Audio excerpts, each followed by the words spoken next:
استاذ الشورا حضور علامہ سید اولاد رسول مفتی محمد قدسی مصباحی مفتی اعظم امریکہ صاحب کی بارگاہ میں بڑے ہی ادب و احترام کے ساتھ عریضہ پیش کرتا ہوں کہ حضور والا تشریف لائیں اور اپنے نایاب خطاب سے سامعین کو محظوظ فرمائیں. جی حضور والا تشریف لائیں. السلام علیکم ورحمۃ اللہ وبرکاتہ. وعلیکم السلام ورحمۃ اللہ تعالی وبرکاتہ. الحمد للہ نحمده ونصلي ونسلم على رسوله الكريم. اما بعد فاعوذ باللہ من الشیطان الرجیم. بسم اللہ الرحمن الرحیم. فاذا جاء اجلهم لا يستأخرون ساعة ولا يستقدمون. صدق اللہ العظیم وصدق رسوله النبی الحبیب الامین المتین الکریم.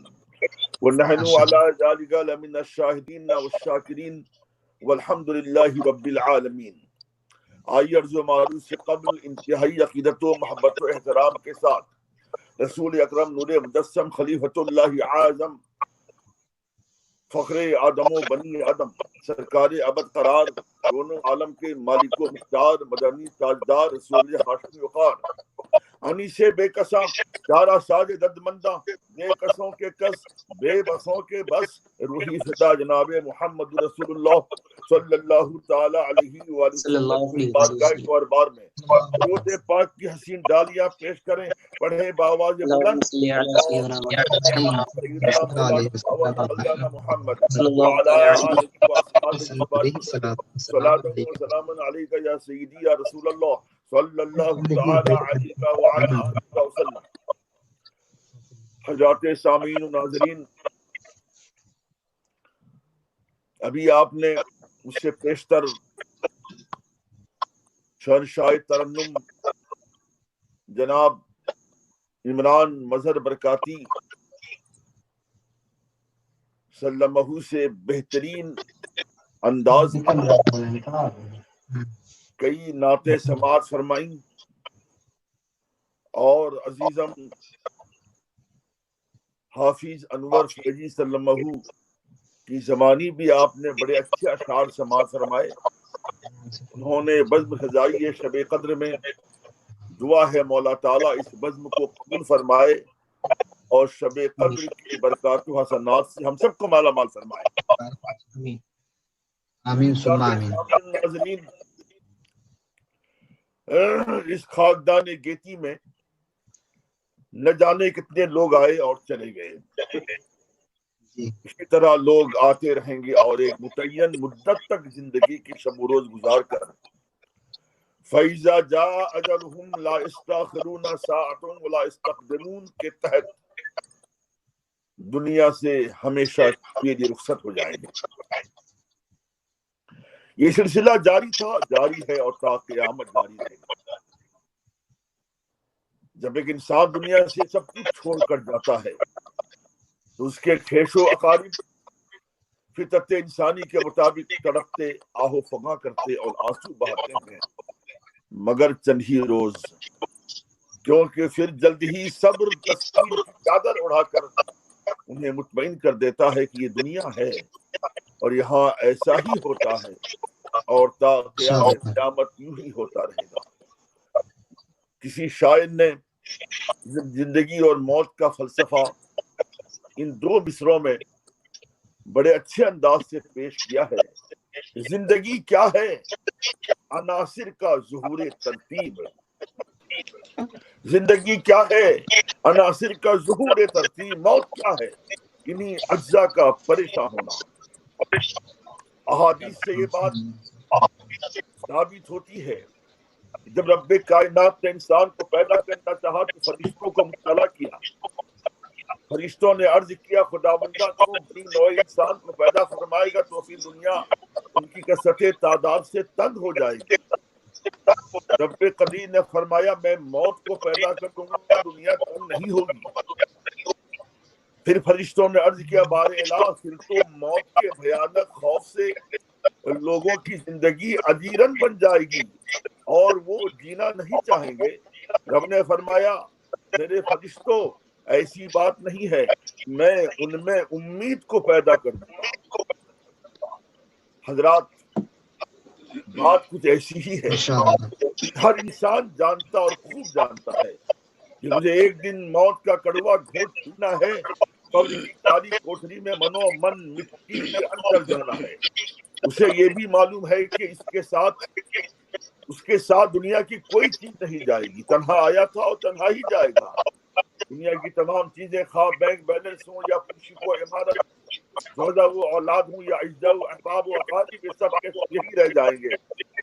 میرے سیدی اعلی حضرت رضی اللہ تعالی عنہ فرماتے ہیں، ہائے غافل کیا جگہ ہے جہاں، ہائے غافل کیا جگہ ہے جہاں، وہاں جاتے ہیں چار پھرتے ہیں۔ اللہ سوال یہ پیدا ہوتا ہے کہ انسان یہ سب کچھ جان بوجھ کر پھر کفر و سرکشی کیوں کرتا ہے، گناہ کی عادت کیوں ڈال لیتا ہے، ظلم و استبداد کا خوگر کیوں بن جاتا ہے، حقوق کی پامالی اس کا شیوا کیوں بن جاتی ہے، قتل و غارت گری کو اپنا پیشہ کیوں بنا لیتا ہے، وہ خود اپنے ہی ہاتھوں سے انسانیت کا بڑی بے دردی سے خون کیوں کر دیتا ہے، بڑی ڈھٹائی کے ساتھ شرافت و نجابت کی دھجیاں کیوں بکھیر دیتا ہے، تہذیبی معیار اور اخلاقی اقدار کو پسے پشت کیوں ڈال دیتا ہے، اپنے سوئے عمل سے بار بار خدائے قہار کے قہر و عذاب کو دعوت کیوں دیتا ہے، حالانکہ اسے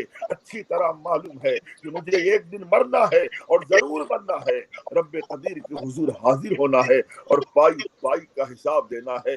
یہ بے رحمی اور بے خوفی اور بے اعتنائی صرف امریکہ ہی نہیں، ہندوستان ہی نہیں، بلکہ دنیا کے کونے کونے کا جائزہ لیجیے تو معلوم ہوگا ہر طرف انسانیت کھسک رہی ہے، اخلاقی قدریں آہیں بھر رہی ہیں، تہذیب و تمدن کا قتل عام ہو رہا ہے، شرافت و نجابت کا جنازہ نکل رہا ہے، روحانی اقدار مجروح ہو رہے ہیں، ظاہر کی نمائش ہو رہی ہے اور باطن کی گردن مروڑی جا رہی ہے۔ آخر اس کی وجہ کیا ہے؟ اگر اس مسئلے پر آپ سنجیدگی سے غور کرو گے، تعمق نظری سے کام لو گے، تو اس کی بنیادی دو وجہیں سمجھ میں آئیں گی۔ ایک ہے طول امید پر تقیہ اور دوسری وجہ ہے بے خوفی کا تصور۔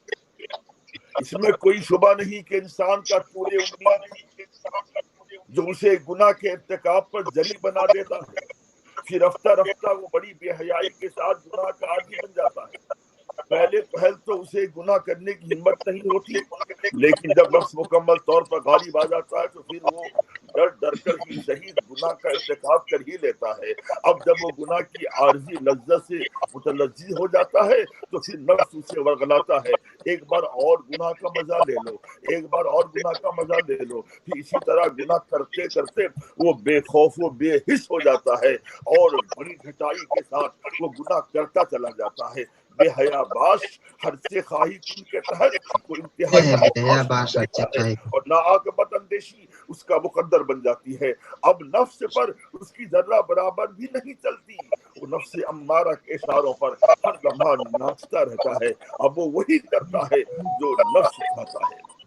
نفس کے بارے میں حضرت سلیمان علیہ السلام کا قول ضروری قابل سماعت ہے۔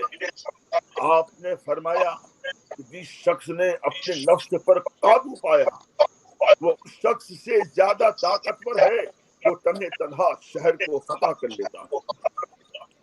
جب انسان نفس کا قیدی و محکوم بن جاتا ہے، اور سچی بات تو یہ ہے جب انسان نفس کا قیدی و محکوم بن جاتا ہے تو ایسے انسان کو آپ عذاب خدا کا خوف بھی دلاؤ، آیات انذار و احادیث وعید جتنی بھی سنا دی جائے ایسے انسان کو، اور ترک گناہ کا قدر مشورہ بھی دیا جائے، اس پر ایسی کوئی نصیحت قطعی مؤثر نہیں ہوتی، کیونکہ وہ سوچتا ہے کہ ابھی زندگی کے بہت دن باقی ہیں، بڑھاپا آئے گا تو توبہ کر لیں گے اور پھر پارسا بن جائیں گے، مگر وہ بھول جاتا ہے کیا بھروسہ ہے زندگانی کا، کیا بھروسہ ہے زندگانی کا، آدمی بلبلا ہے کا۔ اور غالب نے کیا پیاری بات کہی، موت کا ایک دن معین ہے، نیند کیوں رات بھر نہیں آتی، کعبہ کس منہ سے جاؤ گے غالب، شرم تم کو مگر نہیں آتی۔ میں ایک چبھتا ہوا سوال کرنا چاہتا ہوں کیا ایسا نفس کا قیدی بندہ یقین کی حد تک کہہ سکتا ہے کہ ہم ضعیفی کی منزل سے زندہ رہیں گے؟ کہیں وہ کہہ ہی نہیں سکتا، کیونکہ وہ اپنے سر کی آنکھوں سے جہاں بوڑھوں کو مرتے ہوئے دیکھتا ہے، وہیں جوانوں کو، بچوں کو اور صحت مندوں کو بھی موت کا فرشتہ کب آ جائے، روح قفس انصوری سے کب پرواز کر جائے، کسے پتا۔ رہی بات توبہ کی، محترم جو یہ کہتے ہیں ضعیفی آئے گی تو توبہ کر لیں گے، میں ان سے یہ پوچھنا چاہوں گا، اگر تمہارے پاس بلا شبہ توبہ گناہوں کا مرہم ہے، مگر تمثیلاً میں بتانا چاہوں گا کہ اگر تمہارے پاس جلنے کا مرہم موجود ہو، کیا مرہم کی بنیاد پہ تم اپنے ہاتھ کو جلا سکتے ہو؟ سوال نہیں پیدا ہوتا۔ ہاتھ کا جلانا تو بہت دور کی بات ہے، بندہ اپنی انگلی بھی آگ کے حوالے کرنے کی ہمت نہیں کرے گا، کیونکہ وہ بخوبی جانتا ہے کہ مرہم لگانے سے سوزش تو ختم ہو جائے گی، لیکن جتنی دیر انگلی آگ میں جلے گی اتنی دیر کی تکلیف بھی ہمارے مادے صبر سے باہر ہوگی۔ جب مرہم کی بنیاد پر دنیا کی آگ کے حوالے انسان اپنی انگلی نہیں کر سکتا، تو پھر توبہ کے بھروسے جہنم کی آگ میں جلنے کو بندہ تیار کیسے ہو جاتا ہے؟ کیا بے پتا شک توبہ سے پہلے ہی پیکے اجل آ جائے اور ہمیں توبہ کی مہلت بھی نہ ملے، پھر کہیں ایسا نہ ہو کہ اس گناہ کی بنیاد پر ہمیں جہنم کے بھڑکتے ہوئے شعلوں میں ڈال دیا جائے۔ محترم، جہنم کی آگ سے متعلق میرے آقا صلی اللہ تعالی علیہ وآلہ وسلم ارشاد فرماتے ہیں کہ اگر جہنم کی آگ سوئی کی نوک کے برابر دنیا میں ڈال دی جائے تو چشمے زدن میں پلک جھپکتے ہی پوری دنیا جل کر خاک ہو جائے گی۔ جہنم کی آگ وہ آگ ہے کہ جس میں پتھر بھی جل کر راکھ میں متبدل ہو جاتا ہے۔ روایت میں آتا ہے اگر ایک پتھر جہنم میں ڈالا جائے تو وہ 70 سال کے بعد بھی اس کی تہ تک نہ پہنچے گا۔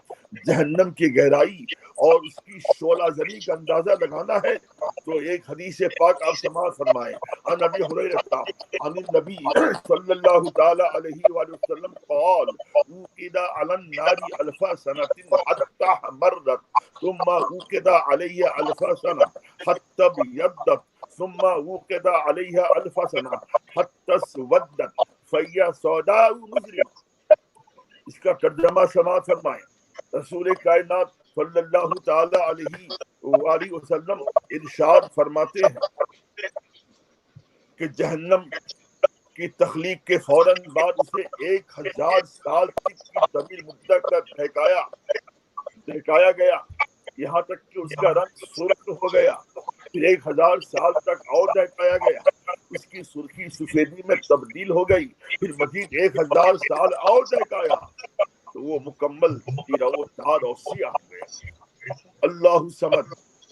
حضرت جبریل علیہ السلام نے مزید ارشاد فرمایا یا رسول اللہ صلی اللہ تعالی علیہ وآلہ وسلم، قسم ہے اس خالق کائنات کی جس نے آپ کو حق و حقیقت کے ساتھ مبعوث فرمایا، اگر جہنمیوں کا ایک کپڑا بھی دنیا میں آشکارا کر دیا جائے تو اسے دیکھتے ہی چشم زدن میں دنیا کی تمام آبادیاں نورانیوں میں متبدل ہو جائیں گی، اور اگر جہنم کے پانی کا ایک ڈول دنیا بھر کے پانی میں ڈال دیا جائے تو عالم یہ ہوگا کہ مخلوق خدا ایسے پانی کو چکھتے ہی فوراً زندگی سے ہاتھ دھو بیٹھے گی۔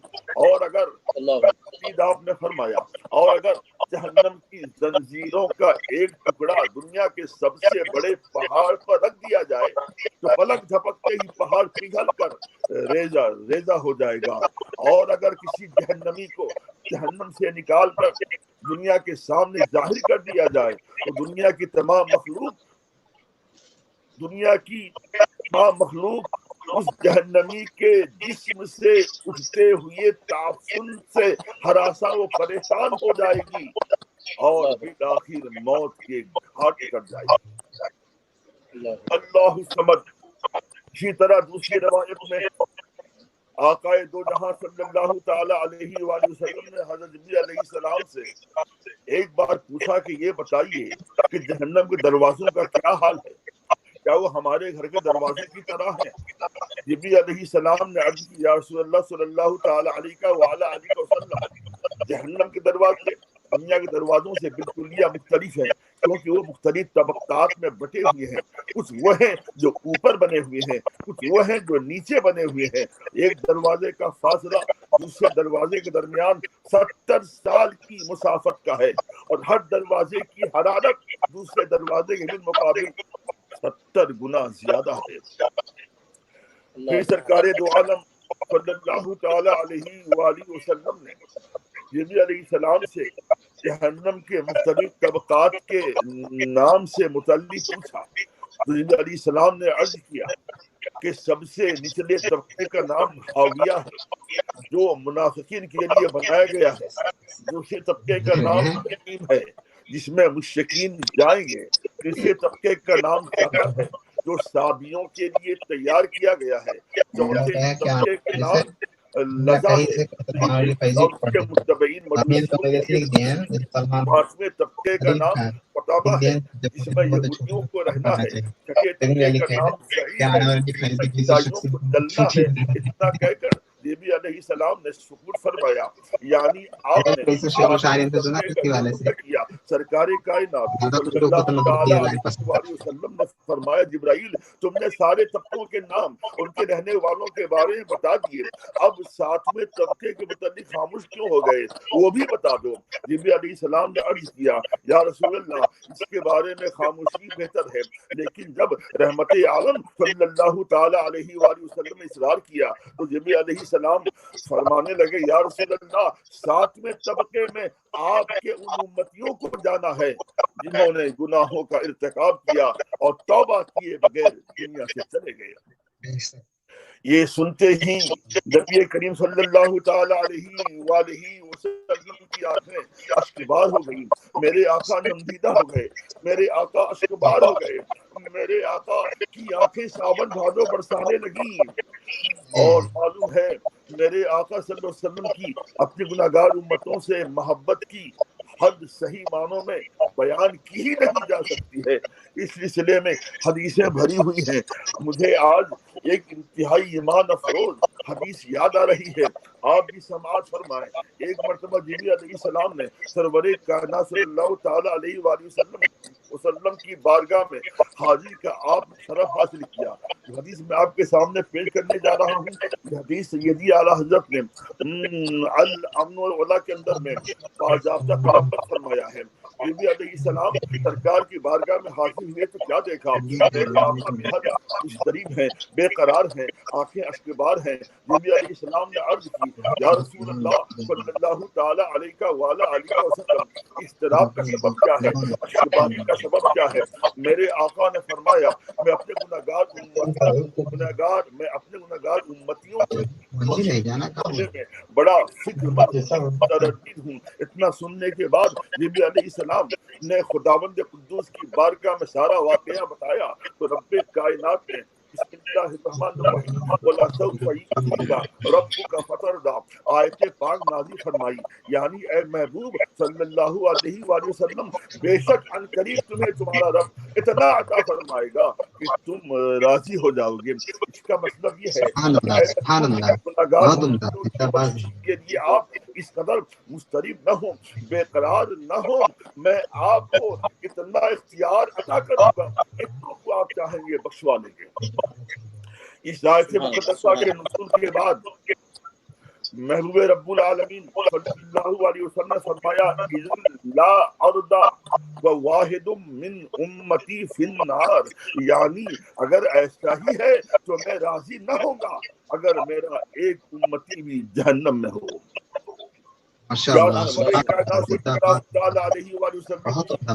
اپنی امت سے بے لوث اور بے مثال محبت ہمارے ضمیر کو نہیں جھنجھوڑ رہی ہے کہ ہمیں بھی اپنے آقا کو وفاشیار بننا ہے اور خدا و رسول کی رضا و خودی کی تحصیل میں کمر بستہ ہو جانا ہے۔ محترم حضرات، اب آئیے، آج شب قدر ہے، آج کی رات مقدس رات ہے، متبرک رات ہے، معافی کی رات ہے، مغفرت کی رات ہے، رحمت و نور کی رات ہے۔ اس رات کے بارے میں سیدہ عائشہ صدیقہ رضی اللہ تعالی عنہا سے مروی حدیث ہے، آپ فرماتی ہیں قلت یا رسول اللہ ارائیت ان علمت ای لیلۃ القدر ما اقول فیہا قال قولی اللہم انک عفو تحب العفو فاعف عنی. یعنی سیدہ عائشہ نے رسول کائنات صلی اللہ علیہ وسلم کی بارگاہ میں عرض کیا، یا رسول اللہ صلی اللہ علیہ وسلم اگر مجھ کو شب قدر معلوم ہو جائے تو میں اس میں کیا کروں، کیا پڑھوں؟ آپ نے فرمایا کہ یہ دعا پڑھو، اللہم انک عفو تحب العفو فاعف عنی. لہذا ہمیں چاہیے کہ اس رات، آج کی رات جس قدر زیادہ ہو سکے ہم اس دعا کو پڑھیں، جس کا ترجمہ یہ ہے اللہم انک عفو، یہ مبالغے کا صیغہ، اللہ تبارک اے اللہ بے شک تو بے حد معافی دینے والا ہے، تحب العفو اور معافی چاہنے والے کو پسند کرتا ہے، فاعف عنی تو مولا تو مجھے معاف فرما دے. اسی طرح حضرت انس سے مروی حدیث میں رسول کائنات صلی اللہ علیہ وسلم ارشاد فرمایا اذا کان لیلۃ القدر نزل جبریل علیہ السلام فی کبکبۃ من الملائکۃ یصلون علی کل عبد قائم او قاعد یذکر اللہ عز وجل. یعنی رسول کائنات صلی اللہ تعالی علیہ وآلہ وسلم کا ارشاد گرامی ہے، آپ فرماتے ہیں جب شب قدر آتی ہے تو جبریل علیہ السلام فرشتوں کی جماعت، کبہ جماعت کو کہتے ہیں، جبریل علیہ السلام فرشتوں کی جماعت کے ساتھ آتے ہیں اور ہر اس بندے کے لیے دعائے مغفرت فرماتے ہیں جو کھڑے ہو کر یا بیٹھ کر خداوند قدوس کے ذکر میں مشغول رہتا ہے. محترم حضرات، اور یہ حدیث بھی آپ سماعت فرمائیں. حدیث جس کی راویہ حضرت عائشہ صدیقہ رضی اللہ تعالی عنہا ہے، آپ فرماتی ہیں کہ عن عائشہ قالت کان رسول اللہ صلی اللہ تعالی علیہ وآلہ وسلم اذا دخل العشر الاواخر شد میزرہ واحیا لیلہ وایقظ اہلہ. یعنی جب ماہ رمضان کا آخری عشرہ آتا ہے رسول کائنات صلی اللہ تعالی علیہ وآلہ وسلم احیا لیلہ راتوں کو جاگتے ہیں، وایقظ اہلہ اپنے اہل و عیال کو بیدار رکھتے ہیں، اور رسول کائنات صلی اللہ تعالی علیہ وآلہ وسلم رمضان مبارک کے آخری عشرے میں بے حد مشقتیں فرماتے ہیں عبادات میں.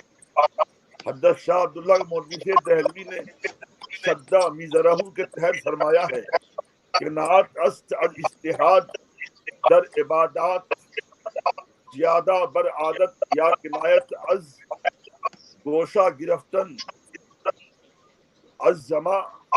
یعنی مطلب یہ ہے کہ جب ماہ سیام کا آخری عشرہ تھا میرے اور آپ کے آقا صلی اللہ تعالی علیہ وآلہ وسلم عبادات میں آپ اضافہ فرما دیتے، بے حد آپ مشقت فرماتے، اور ساتھ ساتھ میرے آقا صلی اللہ علیہ وسلم خود بھی شب بیداری فرماتے، اپنے اہل و عیال کو شب بیداری کی تلقین بھی فرماتے.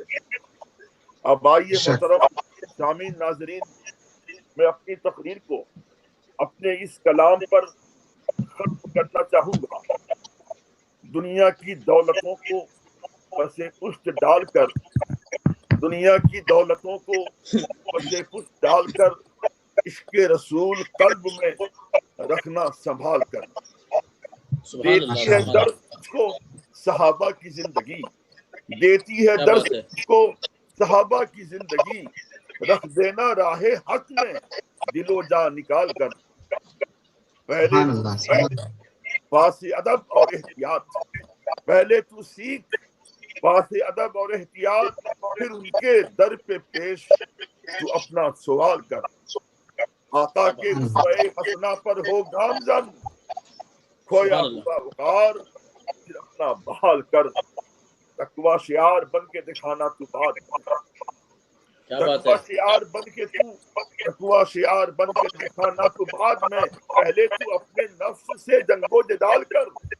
سبحان اللہ سبحان اللہ. خود کو جھکا دے ان کی اطاعت میں سر بسر، خود کو جھکا دے ان کی اطاعت میں سر بسر، احکام شر پر نہ کوئی قیل و قال کر. سبحان اللہ سبحان سبحان اللہ. یہ شعر آپ غور سے بات فرمائیں کہ باغ خودی میں خود ہی بہاروں کا ہو حضور. کیا بات باغ ہے. خودی میں خود ہی بہاروں کا ہو بہاروں کا ذوق روح سے فکر کو تو با کمال کر. سبحان اللہ اور سبحان اللہ. شعر کی حفاظت کیجیے گا. رحمت کی بارشوں میں نہائے گا تیرا بخت، رحمت کی بارشوں میں نہائے گا تیرا بخت. حسن عمل سے زیست کو تو پر جمال کر. سبحان اللہ اور سبحان یہ اللہ. شعر بھی آپ کی سماعت کے حوالے ہے کہ بزم ملائکہ میں تیرا بھی ہو تذکرہ، بزم ملائکہ میں تیرا بھی ہو تذکرہ، جی کے لیے تو کام کوئی بے مثال کر. سبحان اللہ. آنکھوں کے سامنے یہ محبت کا شعر ہے، آنکھوں کے سامنے ہو مدینہ ہر ایک پل، آنکھوں کے سبحان سامنے اللہ. ہو مدینہ ہر ایک پل، پل. ان کو تو اپنے پر تبے عشق بلال کر. سبحان اللہ سبحان اللہ. ثروت سبحان تیرے قدم پہ رہے گی غنا کے ساتھ، ثروت تیرے قدم پہ رہے گی غنا کے ساتھ، محتاج پر تو بارش جود و نوال کر. جود و نوال کر. اب جو شعر پڑھنے جا رہا ہوں اس میں قافیے پہ غور فرمائیے گا. تجھ ارشاد میں علی. حلول ہوگا کمال عبودیت، تجھ میں حلول ہوگا کمال کمال عبودیت، راتوں کی نیند ذکر خدا میں حلال کر. سبحان اللہ سبحان میں اللہ. حرام نہیں بلکہ حلال کہا ہے. کیا راتوں بات ہے کی ماشاء اللہ.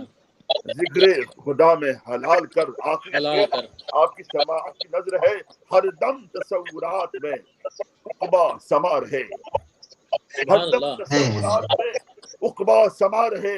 آج شب قدر کا یہ پیغام میں دینا چاہ رہا ہوں شعر کی صورت میں. ہر دم تصورات میں عقبہ سما رہے، دنیا کی بود و باس کو جہاں پر ابال کر. سبحان اور اللہ. نقطہ آپ کی سماعت کے حوالے قدسی تو دیکھ اپنے مقدر کا پھر عروج. کیا بات ہے. قدسی تو سبحان دیکھ اللہ. اپنے مقدر کا پھر عروج، سانچے میں خود کو ان کی شریعت میں ڈھال کر.